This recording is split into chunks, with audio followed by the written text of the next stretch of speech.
What if Anakin Skywalker crash landed in Westeros? Let's explore the depths of it in the video. The skies above Westeros are a blood red thanks to the arriving comet. From across the known world, people look up, from the wall to the north to Dragonstone in the south. From Casterly Rock to the west and the red wastes in the east. All look up, wondering what the omen might mean. But little do any of them know that this is more than a mere comet. From the skies, Anakin Skywalker grits his teeth, and he tries to stabilize his fighter.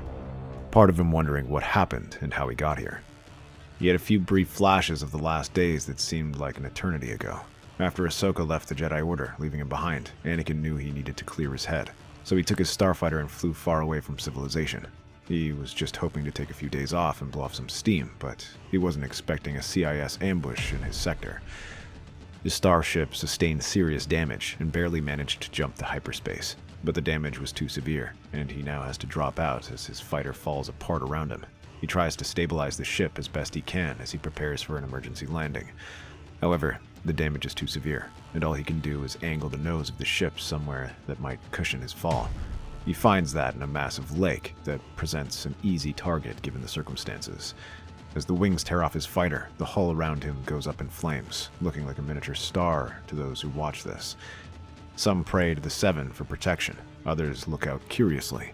But soon enough, there is a deafening crash as the starship disappears beneath the God's Eye. But though the ship might disappear under the waves, Anakin manages to spring free and swim to shore. He gasps and sputters, spitting out water as he lies on the beach. The young Jedi is tempted to stay there for the rest of the night, but the sound of men shouting and horses forces him to sit up. They come to the road nearby, as men wonder aloud what the thing was that crashed into the water. By the sound of it, they don't seem friendly. He ducks under a bush and sees a column of armored horsemen galloping past. They bear the banner of the Gold Lion of Casterly Rock. Once they disappear, Anakin rises to his feet and begins walking away from where they came, and keeps away from the road. This soon proves to be a smart move, as the roads and fields beyond are choked with corpses and riders. In the sky, smoke rises like 100 grasping fingers, while the smell of fire runs for leagues. Anakin realizes he is in a war zone. He doesn't know how long he's been walking, but he soon finds a holdfast that appears inhabited. Anakin approaches cautiously, gripping his lightsaber as he searches for that lion banner. But instead, he sees one hanging on the wall that is pure black, and from its shadow, a shape appears. Who goes there? Just a traveler, sir. Looking to find some shelter. Shelter, eh? Where are you from, boy? Are you alone? Yes, I'm alone. As to where I'm from, far from here. You sound to me like a deserter. And don't lie, boy. From the darkness, Anakin can hear bows being strung as Yoren waits for the answer. I suppose I am, but I don't want any trouble. Well, at least a deserter is less likely to turn on us. But make no mistake, if you're gonna stay with us, you're gonna work. And you don't mess with anyone at my party, because their quarrels are my quarrels. You won't get any trouble from me. Slowly the door opens, and Anakin steps inside. He's greeted by about 24 haggard men, some young, some old, and all looking weary from their journey. Yoren explains that these are men bound for the wall. Anakin only nods and pretends he understands what Yoren is talking about, the Night's Watch and the wall. What he does understand is war. The realm is now in the middle of a major conflict after the death of King Robert, and now several kings have risen, each claiming the throne or part of the continent. As they speak, one of the younger members in their band approaches. This one is dressed like a boy, but Anakin sees she is a girl. Her gray eyes fix on him as she wonders whether something is wrong with him. She's about to question him and how he doesn't know about the wall when a horn suddenly blows in one part of the wall. The sentry there reports riders approaching, and Anakin sees the banner of House Lannister as the guards demand that they open their door. Yoren frowns and agrees with the guard until he gives an ultimatum. Open the gates or they will come in by force. Soon enough, the men outside come rushing in, swords, axes, and spears in hand, as arrows whiz above their heads. The others dive for cover, but Anakin instinctively reaches for his lightsaber and deflects their attacks. He breaks apart the arrows, and everyone from the enemies at the gate to those on the wall stare at him in shock. But even as they stare, men bearing scaling ladders rush forward. Yoren's recruits fight with whatever they have, a few old swords, wood axes, spears, staffs, and slings. But it is clear that they lack any real training and struggle against this force. Anakin and a few others are the only ones to put up a fight. The Jedi cuts through the men-at-arms, his lightsaber slicing through plate mail, clearing his path of the wall before moving up to help the others. But despite their best efforts, they are still badly outnumbered and ill-prepared for this threat, so Anakin decides to cut this beast at the head. He leaps over the wall, using the Force to break his fall, and then looks at the scaling ladders. Taking a deep breath, Anakin summons a Force shockwave that shatters the ladders and leaves the men tumbling to the ground. Around him, Lannister men rush to finish him off, but he ignites his lightsaber and cuts them down. The last to fall is Sir Emery, who tries to run him down, but Anakin simply cuts his horse down from underneath him and finishes the knight off while he is trapped under the saddle. Seeing their leader fall, the remaining men-at-arms turn and run away, leaving Yoren and his band victorious. By morning, help arrives, as the Brotherhood Without Banners arrives. Lord Beric asks if they need help, and Yoren welcomes them, helping them reinforce the holdfast. They explain they were drawn there by the fire and saw the Lannister bodies. Yoren explained what happened, and the Brotherhood helps the Night's Watch recruits, tending to their wounded and providing them with food. As they finish handing out supplies, Thoris and Beric take notice of Anakin and ask to speak with him privately. They make their way over to the private chambers that once belonged to the Lord of the Holdfast. I sense something different about you, my boy. The recruits were talking about how you have a fiery sword. Would you be so kind as to show us? Anakin sees no reason to deny it now and ignites his lightsaber. The two men's eyes widen at the sight of the weapon, and they both instinctively step back, looking at each other. And Thoros is disappointed and slightly worried. He's not one of us. When I heard what they said, I thought he was a servant too. A servant of Rollard or not, this man just saved those recruits, and is gifted in combat. Few people would do that now. So for that, you have the Brotherhood's thanks. Still, I sense great power in you, boy. Who are you? Look, I don't know where I am. All I know is I crash landed here last night, and I'm stranded. My name is Anakin Skywalker. Wait, last night? Under the Red Comet? Born amid salt and smoke, beneath the bleeding star? My boy, please forgive me. Perhaps I was too hasty. We would be honored if you would ride with us. There are many more people in need of our aid, and we could use your help. It would allow us to learn about your situation as well. And if you aid us, you have the Brotherhood's word that we shall help you return home. Anakin happily agrees to this, and soon rides out with the Brotherhood, leaving Yoren to take his recruits away. This experience is exhilarating for Anakin, who's happy to get into the fight. As they travel, the two slowly understand that the young Jedi is from much further away than they realize, as he explains his backstory. While neither one has ever heard of a Jedi, they can see his immense power during the ensuing battles. There, Anakin seems like a force of nature. His Jedi training, Force abilities, and lightsaber make him nearly unbeatable as he cuts through outlaws and Lannister men without issue. At times, he also encounters Northman raiders and deals with them accordingly. To the Brotherhood, their goal is not serving one side, but protecting the people. It is a mission that fills Anakin with a strange sense of purpose. The Brotherhood seems to represent everything the Jedi failed to be, and as he travels, they explain the world of the Seven Kingdoms to him. Anakin also experiences it firsthand through each farm he saves and village he liberates. There he sees the suffering and pain of the villagers, but also experiences their hospitality and gratitude. In some ways, it reminds him of his old life in the Jedi Order, but that soon fades in the background. The loss of Ahsoka because of both the Jedi and the Republic leaves him wondering if there's anything to go back to. The Republic seems rotted, and the Jedi are happy to do its bidding, but at least here he can make a difference in his small way. Though the Seven Kingdoms are much more primitive, it feels the same way, with the rich and powerful warring and the poor caught in between. But as one of the only people with powers like the Force, Anakin is much more capable of making a difference. The silhouette of Harrenhal looms in the moonlight, its blackened towers reaching into the clouds like broken fingers.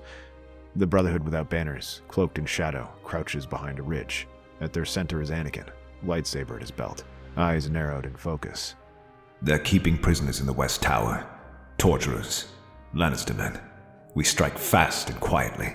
No banners, no mercy. I'll go first. Just get those people ready to run. Beric nods grimly. Anakin pulls his hood up and slips into the darkness like a phantom. A Lannister guard stands at the gate, bored and picking his teeth. He glances up as footsteps echo in the corridor. Halt! Who the bloody hell? Anakin steps into the torchlight, expression calm and hand raised slightly. You will open this gate and return to your post. I will open the gate and return to my post. I've seen nothing. He turns, fumbling with the keys, and the heavy iron gate creaks open. Anakin steps past him silently, disappearing into the shadows beyond. The stench of blood and rot is heavy. Shackled prisoners stir as Anakin appears at the top of the stairs. Murmurs ripple among them.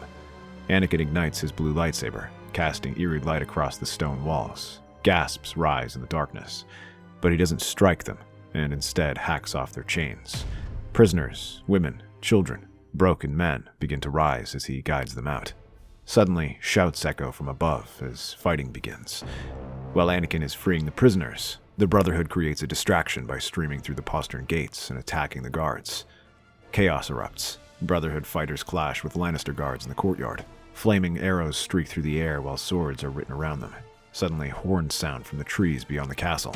The banners of the Direwolf rise as Roose Bolton's vanguard charges the outer walls. Northmen storm Harrenhal, catching the garrison in a pincer. On horseback, Roose leads the charge. Their outriders had followed the Brotherhood and noticed them riding out in force, something they had not done before, and sent a portion of their army after them. Now those riders rush after the outlaws and invade the castle. As the battle rages, Anakin emerges with prisoners in tow. He sees Roose cutting down Lannister men with cold precision. Beric whirls around, his flaming sword raised above his head. Skywalker, we've got them. Get the people clear. Anakin nods, using the Force to fling a boulder onto the gate and shattering it, opening a path through. Tywin Lannister prepares to flee, armor half-clad. The squire fumbles with his horse outside. Suddenly, the door bursts open. Tywin turns, just as a blue blade slices through the air. Anakin steps forward from the smoke, breathing hard. Smoke rises from the blackened towers. The Direwolf banner now flies above Harrenhal.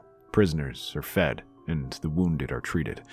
Roose approaches Anakin, who watches the sunrise from the battlements. They say you killed Tywin Lannister yourself. He was a tyrant.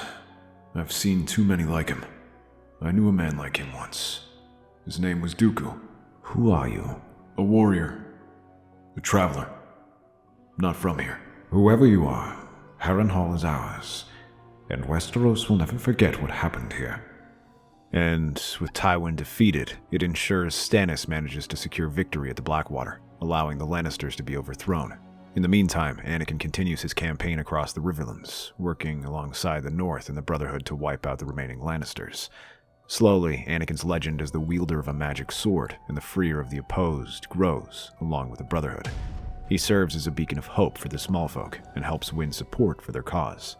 Even Stannis hears about them and seems intrigued by these stories, especially as it lines up with Melisandre's stories of Azor Ahai. While Stannis never fully bought into the stories of the Lord of Light's champion, many of his men fully embrace the religion, and they view Anakin with a mixture of interest and distrust as he represents a threat to the king whom they long believe as the savior.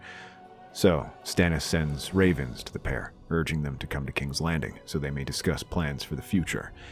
There he hopes to turn a rival into an ally, and soon Anakin, Thoros, and Beric stand before the throne room.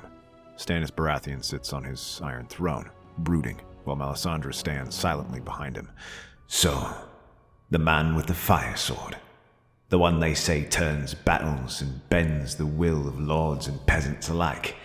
The one who commands powers unlike anything else. I didn't ask for songs or stories. I just did what needed to be done. He came from the sky, amidst the red comet. The signs are written in fire. Azor Ahai, reborn. Enough of that drivel. You claimed the same thing to me months ago. I care only for what is true, and it seems you understand duty and responsibility. I respect that. That is why I offer you a choice. Serve in my court as one. Whatever your title or past, I care little. You've earned the loyalty of the people. Together we can restore order. Root out the rot. Bring justice. Justice for whom? The small folk or the throne? Both. The realm is bleeding. You've stemmed the wound in the Riverlands. I offer you legitimacy and command. Anakin pauses. In the days of the Jedi Order, he would never have been trusted like this. But here, Stannis, the king offers it to him on a silver platter. If you truly want justice, then grant Robb Stark independence. Let the North rule itself, free of southern greed. Give the people peace, not just a new crown. Anakin pauses again, thinking back to the Republic and how desperately it clings to the status quo. How desperately the Jedi fight for a code and order that's increasingly outdated, and squares his jaw. You said you want to bring order, justice. That can only come from the willingness to make changes. Times like these are one such change. If you can do what you promise, then I shall grant the North independence in 3 years' time. Very well. But if you break that promise, I'll know. Stannis offers his hand. They clasp forearms, sealing the pact. Anakin begins these efforts in the Reach, which remained untouched by the war, but whose lords happily played both sides. So he confronts those who tried to use the war for political advancement, punishing them and forcing them to disarm their troops. His presence rallies the people and emboldens them to speak up against those lords who take advantage of their people, while also protecting them from outlaws. To help him, he recruits the Brotherhood Without Banners, which continues to expand into a larger organization. They hunt down the remaining loyalists and force the different houses to accept Stannis as their king. Even Stannis' own allies are not spared, as House Florent and Caldegar's ambitions are checked. Meanwhile, they also keep tabs on villages, ensuring laws are upheld, and that no one is taking advantage of the small folk. When they arrive, they are greeted with cheers by the peasants, who spread word of this new order. Anakin also serves as a beacon of hope, showing off his powers to the people who are stunned by him channeling the Force and wielding his lightsaber, making even the non-believers start thinking he might be something else.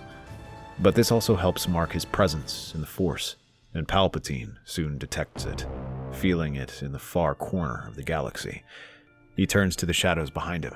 There, kneeling in silence, are several cloaked figures, fallen Jedi, their faces unseen, those whom he will raise as inquisitors for his new order. Go. Test him. Twist this land. Break him. Remind him what he truly is, and that the dark side cannot be easily escaped. The Red Keep is dimly lit. Torches flicker as Stannis Baratheon holds court in the Great Hall, now stripped of Lannister decadence. Melisandre stands nearby, watching flames and a brazier dance with unnatural life. Anakin, robed, stands near the entrance as Stannis adjourns and returns to his quarters for the night. Suddenly, the torches flicker violently. The air tightens. Anakin frowns as he senses a sudden shift in the Force. Melisandre must sense something too. She glances at him, and they nod. And then they feel a tremor from a surge of energy. Then the sound of fighting. The two rush off, summoning the guards they can and hurrying after Stannis as they see 3 figures cloaked in black, lightsabers ignited. They cut down Stannis' guards, but the king himself stands defiant, lightbringer in hand. I feel darkness. It is not of this world. Defend your king. Chaos erupts. Guards rush the intruders, only to be cut down by blazing lightsabers and bursts of the dark side. One of the Jedi force slams a knight into a pillar. Another ignites a second saber and moves like a wraith through the crowd. Anakin steps forward. They rush him. Anakin duels the 2 fallen Jedi at once, blades clashing with roaring sparks. The third moves for Stannis, but Melisandre raises her hand, chanting in the tongue of fire. A burst of flame halts the assassin mid-charge. Melisandre's ruby glows blood red as fire bursts from the walls and ceiling, encircling the hall. The assassin looks around, but Stannis drives Lightbringer into his side, forcing the intruder back. The Brotherhood Without Banners, led by Beric Dondarrion and Thoros, floods in from side corridors, joining the battle. Thoros draws his fiery sword along with Beric and joins Anakin, giving him an opening. Anakin force pushes one attacker into a wall and disarms the second, pinning them with a chunk of rubble. The third makes a dash to escape, but Melisandre chants again, and flames rise from the stone, blocking the exit. The Brotherhood and remaining guards finish them off, save for one pinned down. Melisandre circles him like a lioness. Anakin and Stannis stand nearby, silent. You do not belong in this world, but you bleed like any man. She places a hand on the prisoner's forehead. Her ruby glows, and his body seizes as images flood his mind. He begins to scream, trying to resist her influence, but the Red Woman is relentless and forces her way into his mind. And there, she sees him and his companions, kneeling before Palpatine. He is coming. He will burn your thrones and twist your gods into ash. You think this world is safe? He will make it his empire. Who is he? The enemy of light. He calls himself Palpatine. The captured fallen Jedi, beaten and bound, kneels before the altar of Rolar in Dragonstone. Melisandre, garbed in ceremonial red robes, chants in High Valyrian. Stannis Baratheon stands beside her, expression cold but resolute. This is no mere man. He is a vessel of shadow, a piece of the great other. His death shall awaken fire. Then let him burn. They douse the Jedi in oil and light the pyre. The flames roar unnaturally, curling inwards before erupting skyward. The ground quakes. Anakin, Beric, and Thoros watch with dread as flames rise. They avert their eyes and then shudder, looking away from the screams. Awaken, stone dragon. Wake from your ancient grave. From beneath Dragonstone, the mountain shudders. Cracks glow red. The stone dragon, long dormant, erupts from the mountainside. Massive, black-scaled, with veins of glowing red fire coursing through its body. Its roar splits the night. With this, they now have a weapon, as Anakin warns that Palpatine may be more powerful than any of them. But that isn't all they do. They also switch to diplomacy and focus on winning over the Starks. Though they plan to give them their independence, they send envoys and agree to an alliance, offering to grant that independence if they work together in stopping Palpatine. Robb seems open to this and turns his efforts to cooperating with Stannis. They begin organizing their army and strengthening their defenses. But this takes attention from the Wall and beyond as Robb turns his efforts southward. Suddenly, a thunderous boom. In the distance, a dark ship lands from the sky. From it emerges Palpatine. He lands just beyond Eastwatch by the sea and ignites his lightsaber. Sentries shout for him, demanding to know who he is, but Palpatine responds by using the Force to shove them off the wall. Then he slices his saber over the door and cuts it open. Night's Watchmen gasp and scramble for their weapons, but this isn't a battle. It is a slaughter. Palpatine raises his hands and lightning arcs and burns through the nearest men while the others are cut down by his saber. And as the last man falls, he begins to chant, not in basic, but in a primordial, dead Sith tongue. The wall glows red and was long wrapped in magic, but like all magic, it is tied to the Force, and Palpatine works to unmake it. Slowly, it begins to crack and shudder. The wall splits, falling in an avalanche of ice and ancient magic.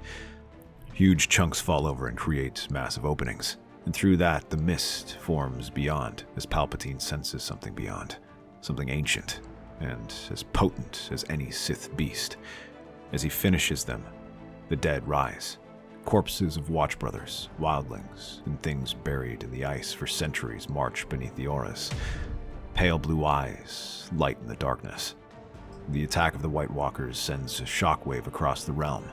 So far, Stannis, Robb, and the Brotherhood had kept their gaze on the skies and beyond the sea, but none of them had expected things beyond the wall. And what they find is a horde of monsters, all rushing forward. Robb Stark leads a desperate defense with Northmen, the Brotherhood, and surviving Watch members to try and staunch the bleeding. To help them, Stannis sends Beric and Jon along with whatever men they can spare to stop the dead. They rush to Castle Black and find hordes of dead waiting for them. Anakin is the only reason they make it that far, as his saber cuts through the whites like hot butter and even kills a few White Walkers. Together, they plug the gap in some of the defenses, but just as they secure one area, another hotspot springs up and forces them to act. Jon Snow, wounded but alive, fights back-to-back with Anakin, their blades slicing down whites. But just as one falls, another takes its place. There's no end to them. There's always an end. We just haven't reached it yet. As long as we kill them faster than they raise them, we'll come out on top. And for a time, they do, thanks to the ferocity of the Northmen and Anakin's powers. But then, something sounds beyond the wall. An ancient creature stirred by the collapse of the magic. An ice dragon, long thought extinct, rises once again. Its wings flap and rise over the wall, sending temperatures plummeting as it unleashes its icy breath and freezes men in place. Suddenly, their progress is wiped away in an instant, forcing them to retreat. Castle Black falls, and Robb calls for an evacuation. However, the situation has changed. Here, in open ground, there is no stopping the whites from swarming them. Despite everything they do to halt their advance, entire units are overwhelmed in the ensuing retreat, while castles fall one by one. Not even Winterfell can hold them, but still the army fights on for the people. Anakin sends the Brotherhood to rescue the civilians and evacuate them. while he leads desperate rearguard actions against the Whites, his lightsaber shining bright amid the darkness and saving people. But just as he is about to be overwhelmed, suddenly the skies open with fire. Stannis arrives, leading a host of knights from the Vale and Crownlands. Above them flies the stone dragon, its belly glowing red as it incinerates Whites with magical flame. For the realm!